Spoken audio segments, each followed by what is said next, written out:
મહારાજની જય. બોલો ગોરધનદાસ મહારાજની જય.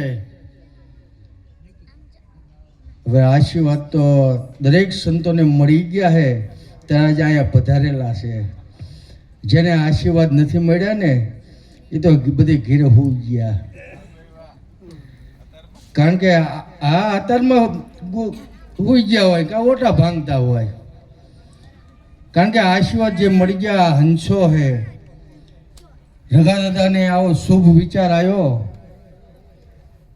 કે આ સંતોનું મિલન ત્રિવેણી સંગમ આજ એકત્ર કરી કે ભગીરથ ગંગા એટલે જે આ ભોજન અને આ સંતોનો મિલાપ અને આ એક ગૈત ગંગા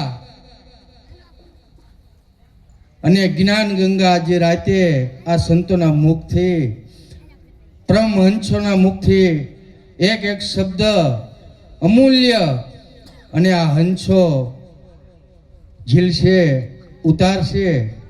અને ઘણી વખત આ ભજન અને સત્સંગ ને આવા મિલાવડા થતા હોય, પણ એનો ભાવાર્થ એક જ હોય કે આમાંથી જો એક જીવ ઉગરી જાય, પરમાત્માને જે ભેટી જાય, તો આનો જે ખર્ચો થયો હોય એ તમામ વસૂલ છે. બોલો સતગુરુ મહારાજની જય.